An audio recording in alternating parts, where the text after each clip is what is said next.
atudde ku ntebe ekitabo ekiwandiikiddwa munda ne kungulu ekisibiddwa ennyo n'obubonero 7. Oyo atudde ku ntebe yalina ekitabo ekiwandiikiddwako munda ne kungulu. Kitegeeza mu nsi mwalimu entegeka eyali etegekeddwa okutambula. Waliwo entegeka ng'ensi bw'erina okutambula. Ekitabo ekiwandiikiddwa munda ne kungulu y'entegeka etegekeddwa okutambula. By'ebintu ebiteekeddwa okubeerawo ku nsi.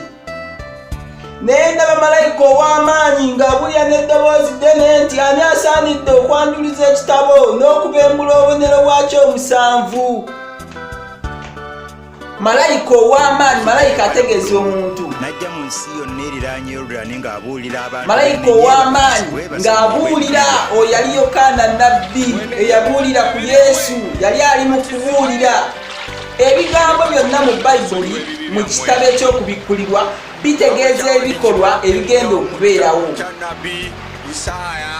Yokaana bye yali ayogerako biraga nti yali agamba ani kiraga ebikolwa ebyaliwo byali biraga nti teriiyo asaanidde.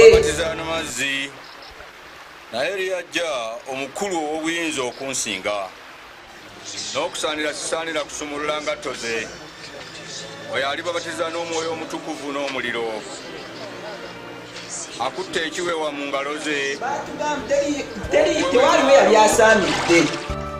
Ne watabaawo mu ggulu newankubadde ku nsi newankubadde wansi w'ensi eyayinza okwanjuluza ekitabo newankubadde okukitunuulira. Ntino mu ggulu, eggulu kitegeeza ekkanisa. Mu bantu ab'ekkanisa wadde abantu ab'ensi wadde abasamize tekwaliko n'omu yasaanira okuweebwa okufuga okwanjuluza ekitabo, okuweebwa pulaani y'ensi nga bw'erina okutambula ng'eri mu mikono gyo, kitegeeza gwafuga. Waali tewaliiwo asaanira. Nange nenkaaba nnyo amaziga. Yokaana akiikiridde ffe abatukuvu ba Mukama nti nno yakaaba nnyo amaziga. Kitegeeza twali mu nnaku nnyingi kubanga tetwalina Mukama waffe, kubanga tewalabika yasaanira okwanjuluza ekitabo newankubadde okukitunuulira. Tewaliwo eyali asaanira okutukulembera okubeera Mukama waffe.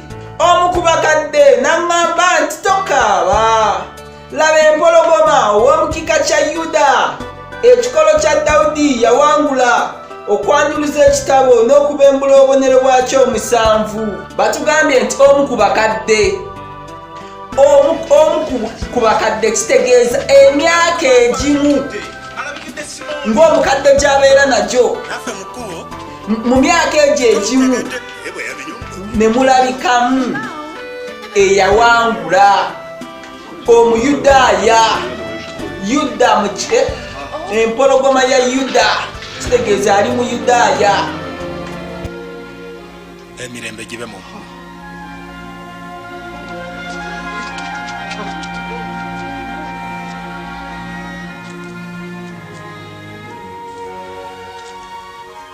ekibeera liikiriza kiki?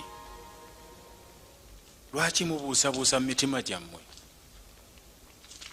Mulabe engalo zange n'ebigere byange nga nze nzuuyo kennyini. Munkwateko mulabe. Omuzimu tegubeera na mubiri n'amagumba nga nze bwe mbirina. Bino byebyo byennyini bye nababuulira nga nkyalina mmwe, nti byonna ebyampandiikibwako mu mateeka ga Musa ne mu bannabbi ne mu Zabbuli byakutuukirira. Bino bye byawandiikibwa. Kristo okubonyaabonyezebwa n'okuzuukira mu bafu ku lunaku olwokusatu. Era abantu ab'amawanga gonna babuulirwa enjiri ey'okwenenya n'okugibwako ebibi mu linnya lye, okusookera mu Yerusaalemi. Mmwe muli bajulirwa b'ebyo, era mbategeezeza ebyo Kitange bye yabasuubiza. Naye mubeere mu kibuga okutuusa lwe mulyambazibwa amaanyi agava mu ggulu. yali yawangula ng'era ye asaanidde. Oye Mukama waffe Yesu. Ebintu ebyogerwa byonna ebyogerwa si kino ebigenda okwogerwa nedda, wabula byebikolwa ebiba bigenda okulabika mu kiseera ekyo nga bituuse.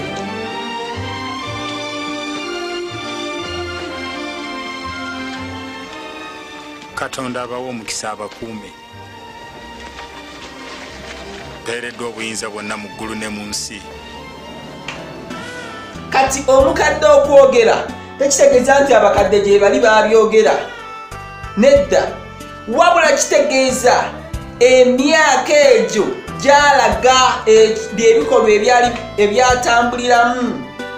Nendaba wakati w'entebe n'ebiramu ebina, ne wakati w'abakadde omwana gw'endiga ng'ayimiridde ng'afaana ng'eyattibwa, ng'alina amayembe 7 n'amaaso 7 gy'emyoyo 7 egya Katonda.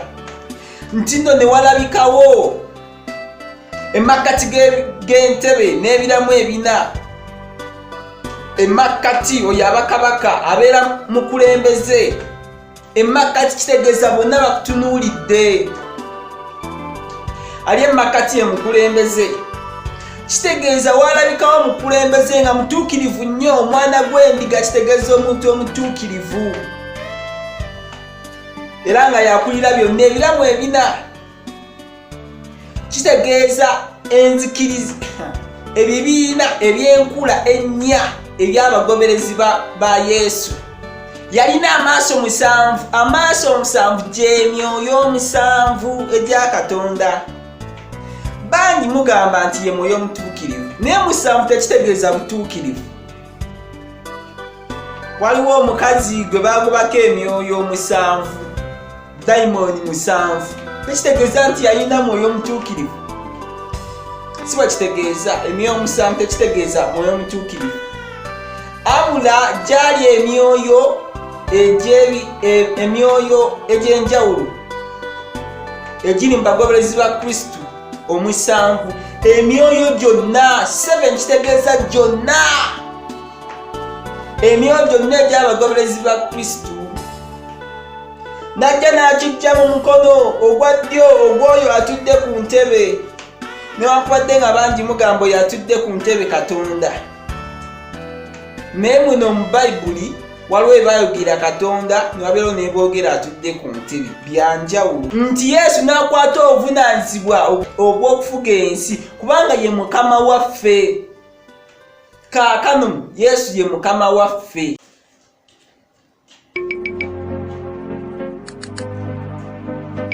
Okubikkulirwa 5:8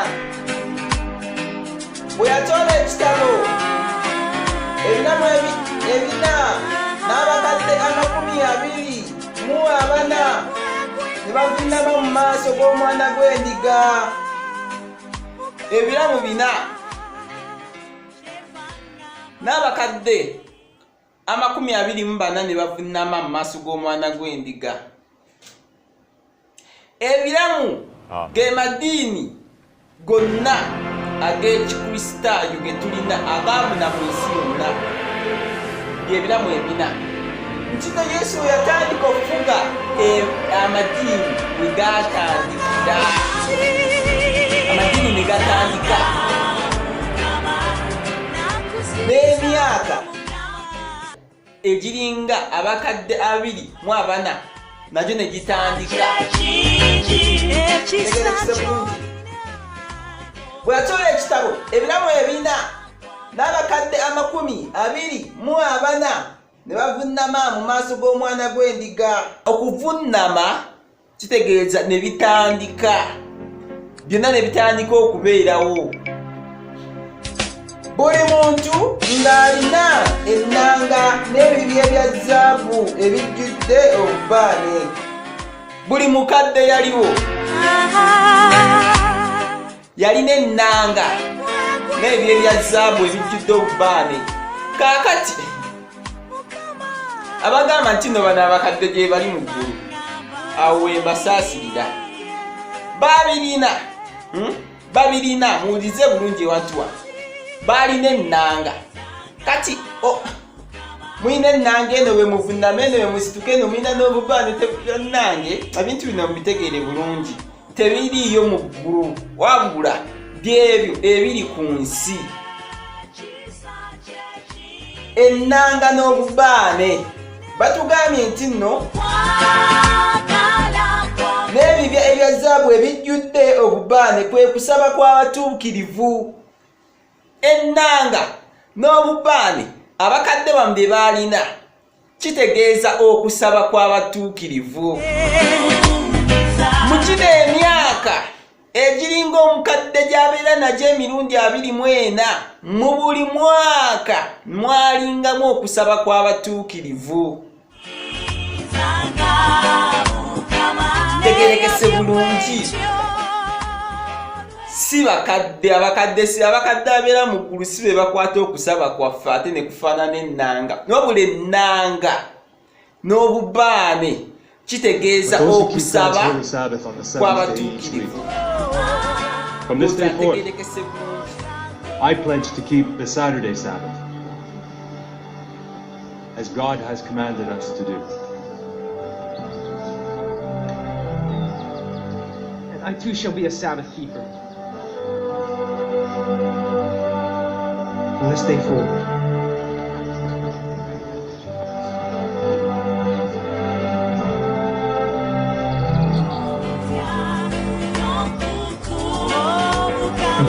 Bwe bayimba oluyimba olujja nga boogera nti osaanidde okutoola ekitabo n'okubembula obubonero bwakyo. Bagasiira kirala kyakukola Mukama.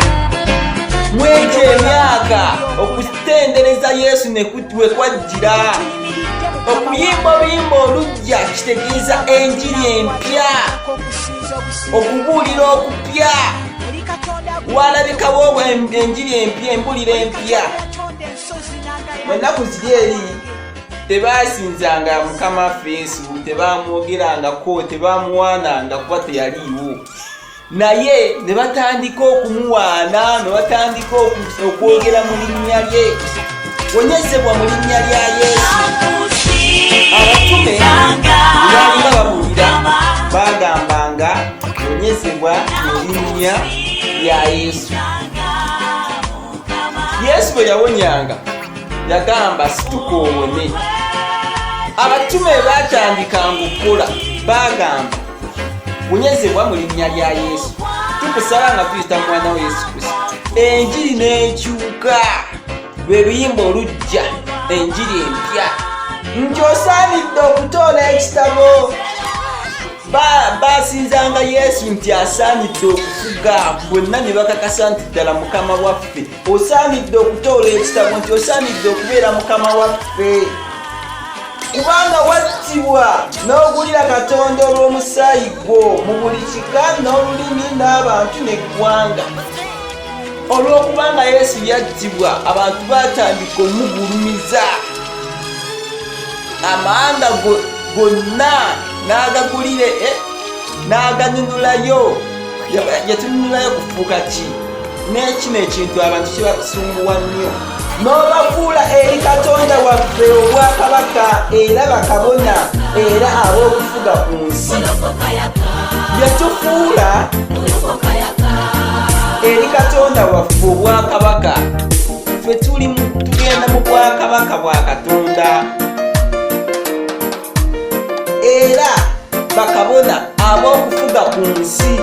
Tuli bakufuga ku nsi mu nnaku ziri ezijja nga Mukama waffe ajje azze. Tulifuga naye emyaka 1000 nga bwe mukimanyi bulijjo. Yenna anaasubwa kino gwe oli wakufugibwa. Naye ffe abalonde bube tugenda kufuga naye era yajja kulonda bakulembeze ab'okufuga ensi yonna. Naye mukiwulidde wano Bayibuli ezimu zirimu ensobi nga zigamba nti n'obafuula eri Katonda waffe obwakabaka era bakabona abafuga ku nsi. Ekigambo tekiri abafuga ku nsi wabula ab'okufuga ensi. ffe abagendanga okufuga ensi kati we waba okufuga baali bafugirwa muki mu biri ebibiina ebiramu bye byabali emakati byali bibafuga bo nga babyetoolodde baali bangi nnyo enkumi n'enkumi obukadde n'obukadde baali bangi nnyo nga boogera n'eddoboozi ddene nti n'abantu baali bangi nnyo nga boogera n'eddoboozi ddene nti asaanidde omwana gw'endiga eyattibwa okuweebwa obuyinza n'obugagga n'amagezi n'amaanyi n'ettendo n'ekitiibwa n'omukisa nti baali mu kusinza abantu bangi ne batandika okusinza Yesu ne batandika okumukkiriza okumwagala abamu osobola nsanga omukristaayo nga asuubira nti kibi okusinza Yesu mukama waffe Katonda yakwata ebibye byonna n'abimukwasa olwawangula yaweebwa obuyinza mu ggulu ne ku nsi Yesu mukama waffe yaddala Yesu yafuga buli kimu buli ekiri ku nsi yakifuga kati gwe bw'ogamba nti otya Katonda nga tomutya ate ogenda yitawa ogenda yitawa Yesu ye mukama waffe nze bembeera director nenkwata obuyinza bwa director nenkwata obuyinza nembuwa headmaster mu ssomero gwe nonyoma headmaster onaasigalawo obeera teacher nonyoma headmaster nga namuwa obuyinza anaalima okugoba kale headmaster aweereddwa obuyinza abeera n'amaanyi agakola byonna Yesu mukama waffe yaddala naye kano mukawulire bulungi Yesu si ye Katonda naye Yesu mukama waffe Yesu si ye Katonda waliyo Katonda era naye agamba nti Kitange ansinga ekitiibwa era agamba nti nzirayo eri Kitange Katonda gyali naye yawa Yesu obuyinza bwonna Yesu ye mukama waffe kale musinze Katonda era mwagale mukama waffe Yesu naye mumusinze kubanga ye mukama waffe si kibi okutendereza Yesu mumutendereze ne Katonda mumusinze si kibi okutendereza mukama waffe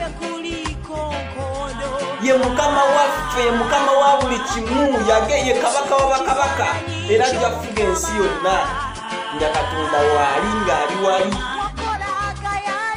ekitiibwa kya Yesu kirala waliwo naye kambyogere katiira waliwo ebyasookawo byajja mu nzikiriza ey'abakatuliki nti ne waliwo obutunde busatu obw'abakatonda kitaffe omwana n'omwoyo omutuukirivu bifu ebyo bifu Katonda ali omu waliwo omwana we Yesu mukama waffe omwoyo omutuukirivu abeera mu ffe ye tutali nga bali omuntu bw'ataba na mwoyo omutuukirivu tasobola yingira bwakabaka bwa mu ggulu omwoyo omutuukirivu abeera mu ffe omwoyo omutuukirivu kwe kwagala obutuukirivu era n'okukola eby'obutuukirivu oyo mwoyo omutuukirivu bangi mummwe temufunangako tembeerangako batuukirivu bangi mummwe naye ng'omwoyo omutuukirivu bw'atyo bw'aba nga yakusseeko n'oyagala nnyo obutuukirivu toddamu kutya kintu na kimu buli kaseera oba olaba nga Katonda waali toddamu kwonoona ne by'olina osobola obigabira abaavu byonna omwoyo omutuukirivu nga yazze yoyo eyajja n'akka ku batume ne bataddamu kutya kintu na kimu ne bawaayo obulamu bwabwe.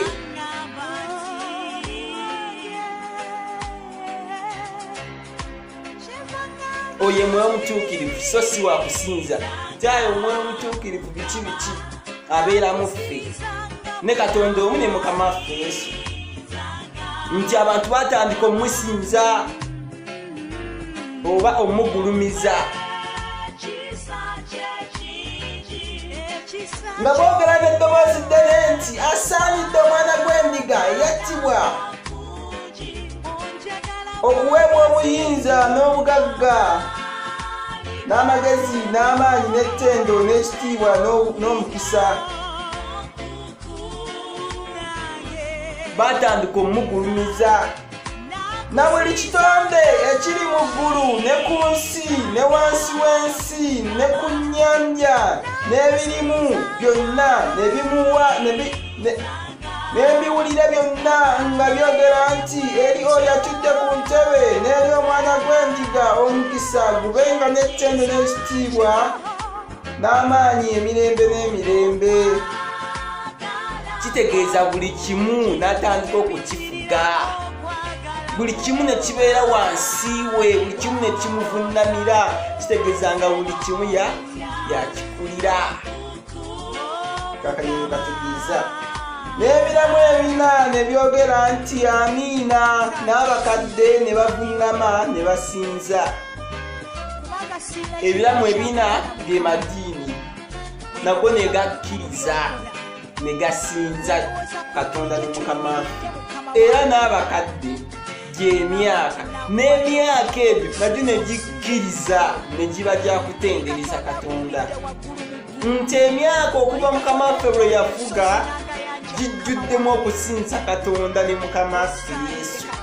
Bwe kitegeeza oli munene gw'amaanyi gaffe ogulumisibwe.